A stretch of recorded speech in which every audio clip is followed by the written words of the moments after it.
Hi guys. Do you ever feel bloated, gassy, and ready for a nap like you just ran a marathon when all you did was eat lunch? You're not alone. Here's the good news. You might not need to change what's on your plate, just what's in your glass. Pairing your meals with the right fermented drinks can take the load off the gut, reduce bloating, boost digestion, and bring your energy back naturally. Today I'm sharing 4 powerhouse probiotic drinks, each with serious gut healing benefits. And most of them you can make in just a few minutes at home. From the #1 probiotic drink recommended after antibiotics for gut repair to a hangover cure. These aren't just cultural traditions, they're digestive powerhouses for your gut and your body.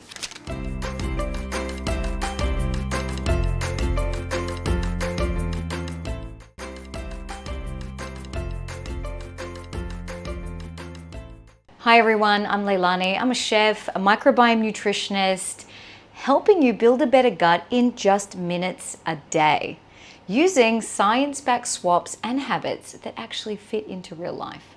So subscribe, ring that bell so you get my weekly gut-boosting cooking classes and hot topic talks all about gut health. And let me know in the comments what your favorite meal that you want me to adapt to be gut boosting and better for you. Because good health needs to be something that you actually enjoy. All right, back on topic. Every year I come to Turkey, that's where I'm at now, the land of the Ottoman Empire, overflowing with ancient traditions that are still alive and bubbling today. I'm here to explore the food, the feasts, and the gut-loving gems that people have been enjoying for centuries. And I'll show you how to make them at home wherever in the world you are. So first up, I'm going to tell you the ancient stories and the full body benefits behind each drink. Then stick around to the end where I show you how to make 3 of them in just a few minutes. Because let's be real, modern gut problems need ancient solutions.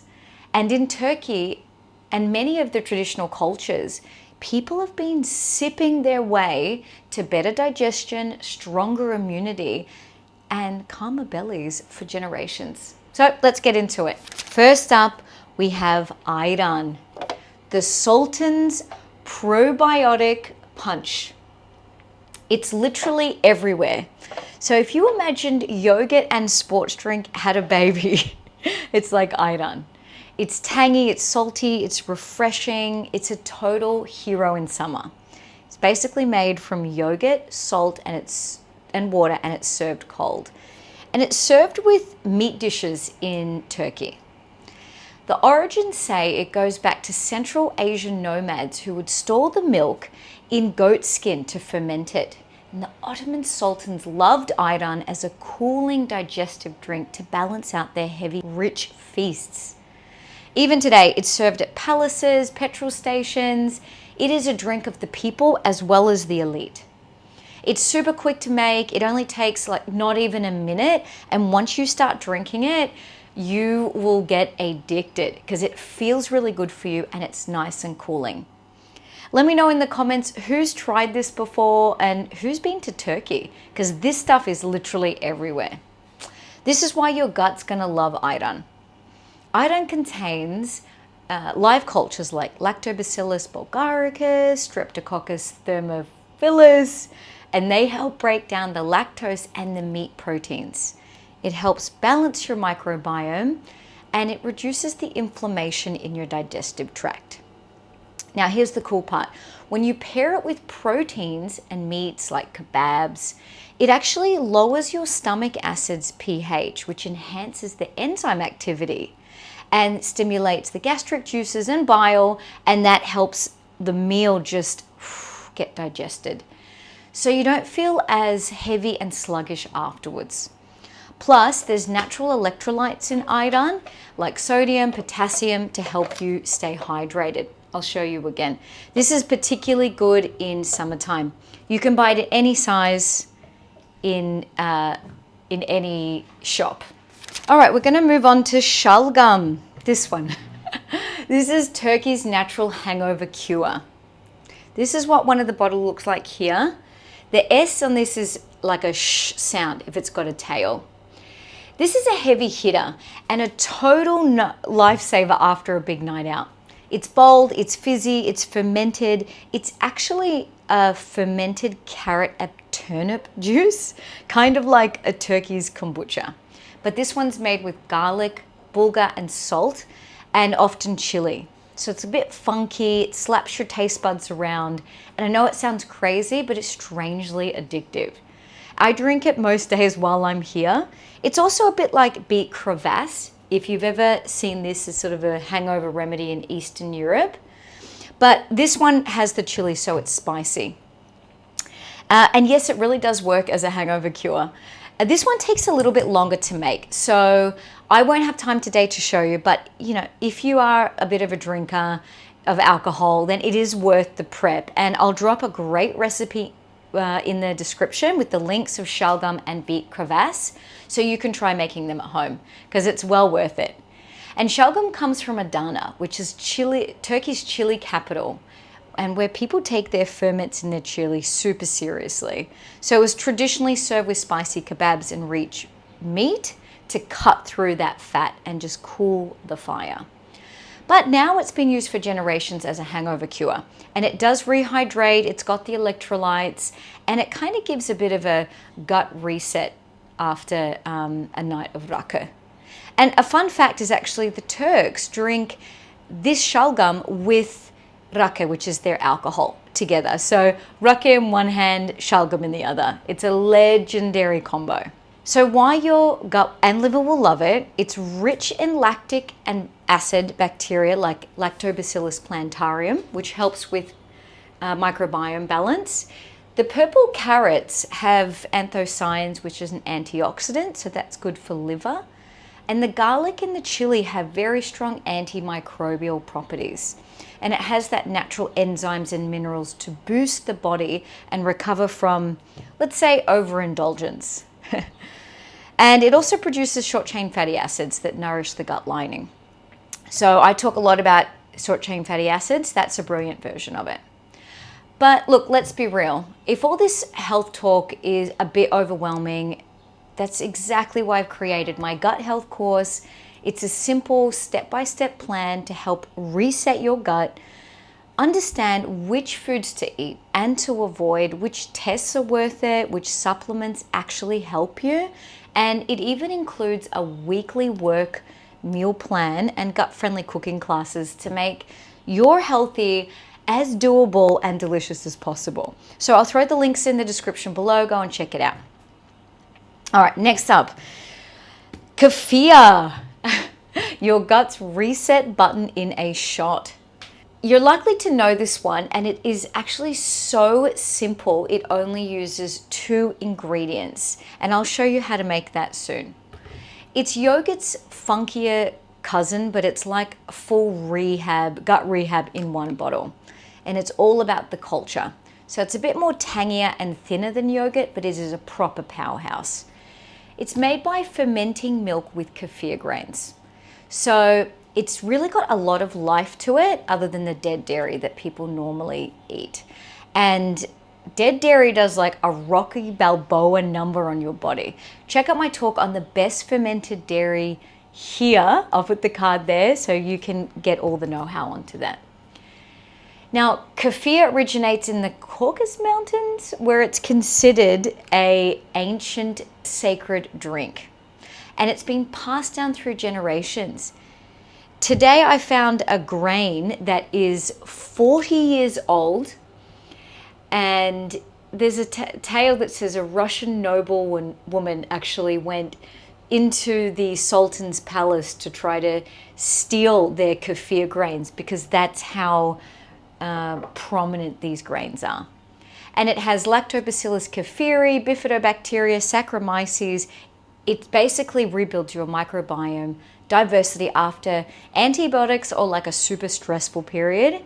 It also produces bioactive peptides like B vitamins, K2, and short-chain fatty acids. So kefir is a brilliant drink. Reduces bloating, inflammation, supports the brain and the gut-brain axis. So Definitely drink it if you've had antibiotic exposure or food poisoning, heaps of stress, just as a daily gut boost. It is so easy to make, so stick around to learn how to make it in minutes. So if your gut has been through the wars from stress or meds or antibiotics, now is the perfect time to show it some love. So jump on my Gut Love Club email list. It's totally free and fabulous. You'll get regular cheat sheets to help you get your gut back on track. And I've got things like the best breads for gut health, how to eat out without the gut drama, the thyroid gut support cheat sheet is coming super soon. And there's no spam, it's just real science made fun. So I'll put the links below, go and check it out. All right, one last one before we get cooking.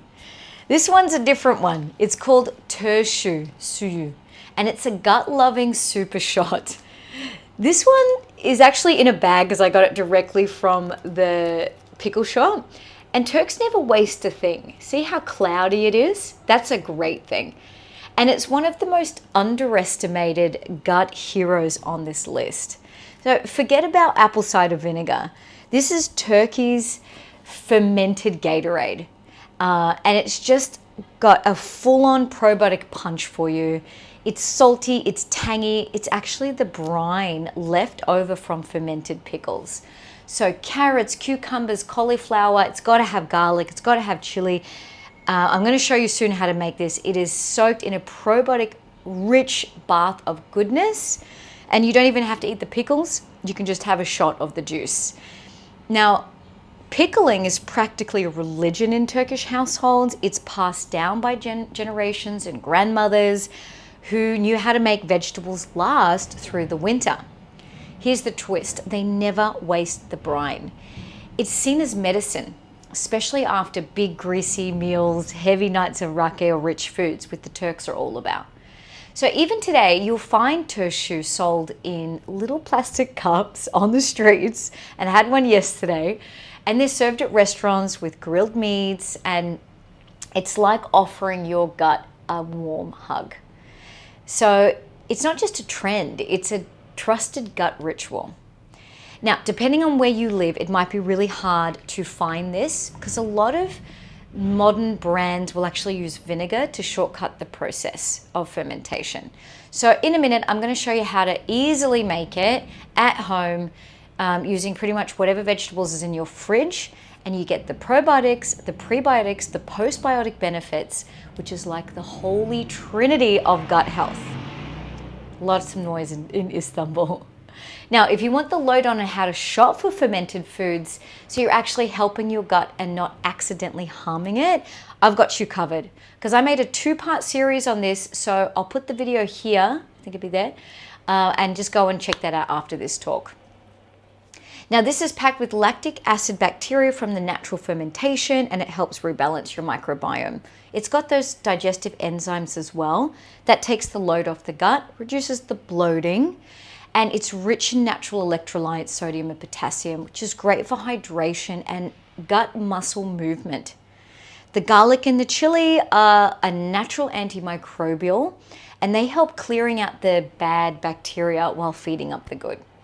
So this really packs a punch, this one. Once you start drinking these fermented foods, you are really going to love them.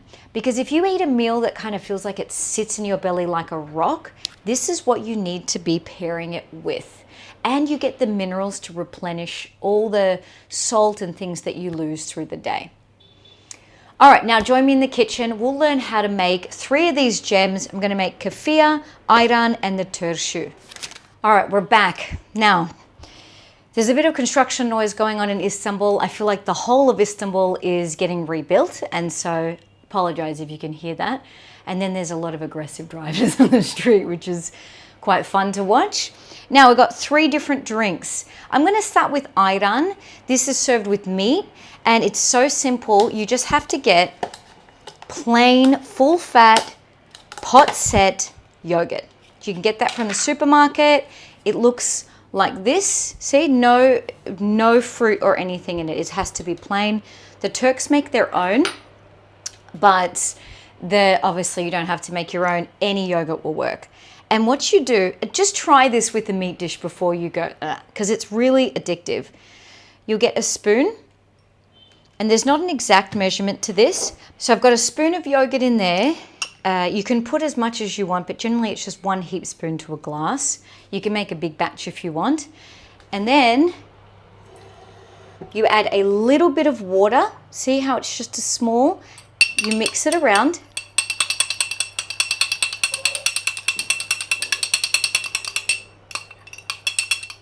Then you'll add the salt. And you can add as little or as much as you want. I like things quite salty, and I live in a hot climate, so I need that salt. And then you fill it up, and you want to use a good filtered water if you can.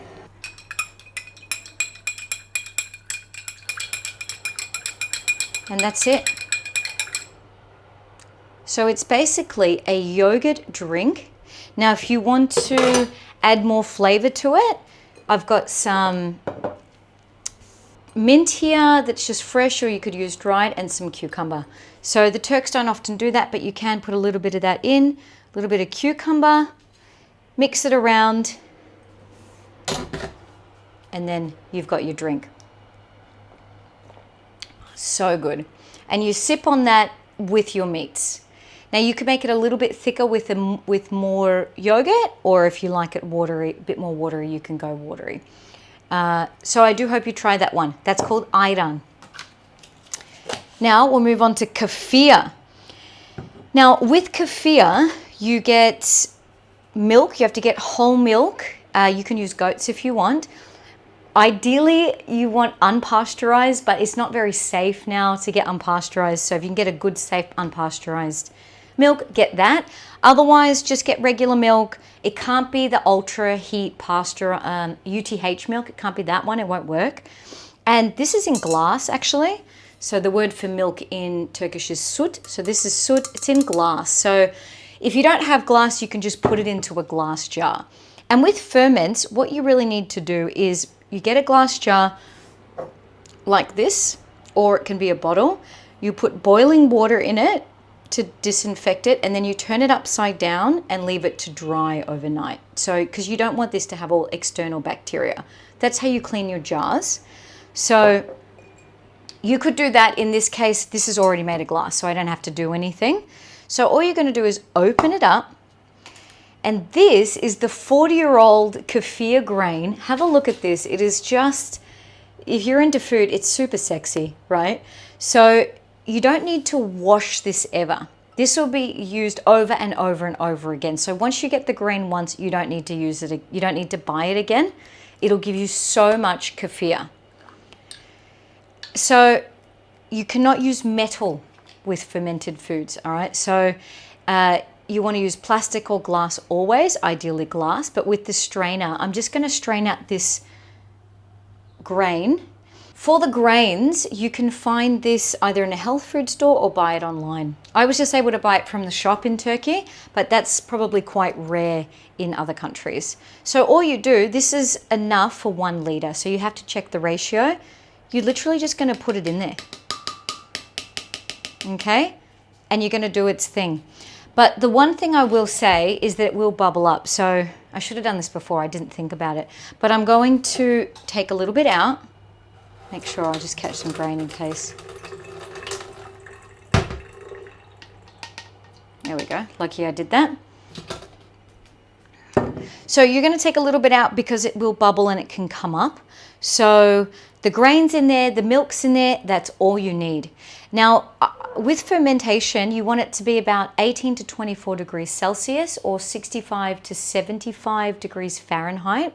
So if it's colder than that, you can wrap it in a tea towel. You could put it in the oven with the light on, not the heat, just the light. It has to stay at least 18 hours. Basically 24-hour period. You can taste it and then see how you go. And then if you let it go for too long, so if it's more than say 2 days, it'll start to go super sour, and that's not what you want. You sort of want to test it after 24 hours, check how it's going, and then you put it in the fridge, and that puts the grain to sleep. So if you really don't want to continue the kefir after a while, because you will start making this over and over, you can just put that kefir grain in the freezer with a bit of milk and then bring it out when you're ready. So that's it. Now, you don't want to put a seal on fermented foods because it will, the gases will explode it. So essentially you just want to get like a little cloth like this, put it over, put an elastic band, and you're just going to sit it out away from direct sunlight. So when this is ready after 24 hours, you're going to use the same strainer, plastic basically, you can't use glass strainer, not metal, and you'll strain out the liquid into another glass jar, and you can start the ferment again or let the grains rest. But you do want to strain out that grain to keep using it, and then that's it. It's so simple. Now kefir, you can either put a shot of it in your smoothie or just shot it into your mouth. And it is a probiotic rich powerhouse. So I recommend you try that. Okay, we're moving on to the last one, and you got to try this one because it's almost impossible to get it from the shops unless you're in Turkey. Now have a look at this again. This is the Turşu Suyu, which is water of the pickles, the pickle juice. So the pickles are actually in there, but they just put this in a glass or a shot and have it, right? So it's good for the microbiome, good for the hangover. So that's what you're making essentially. So it's a 2-for-1. You can put pretty much any vegetable you want. Cauliflower, beans, cabbage. I've got some of just what was in my fridge. So I've got carrots that I've chopped up. These are, you want chili, you want some kind of green or red chili. And I've got some cucumber, and you've got to have garlic in this one. So chili and garlic's kind of the point. First step is you want to have a sterilized glass. So we've talked about that, boiling water, dry it out. Just simple, something like that. Then you want to make your brine. The brine is as simple as water. I've made it in here. It's water with this. You cannot use iodized salt in this. It won't work. So you want to use a rock salt or a sea salt. And this ratio is 2 cups to 1 heaped tablespoon, and also a teaspoon of sugar in there.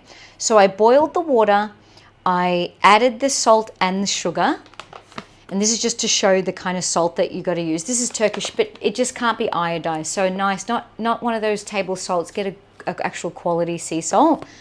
And I put that in there, boiled the water. You want a filtered water, the best possible water you can get, ideally, and then it just helps with the fermentation. Put those in there, stir it around, and let it cool to room temperature. Then you get your glass, and you're going to put, okay, well, there's 2 things to add if you want to make it more traditional. Peppercorns, and you could use celery leaves or parsley. So I'll pop that in there. You don't have to use it, but it actually has its own little microbiome species to it, so it helps the process. So that's why you need the garlic as well. Now, if you get organic vegetables, you won't need to peel it, give it a wash. I peel these because I don't think they're organic. And I've basically just put them in my jar with everything, and all I'm going to do is add the cooled brine. Which I'm probably spilling a little bit. It's all right.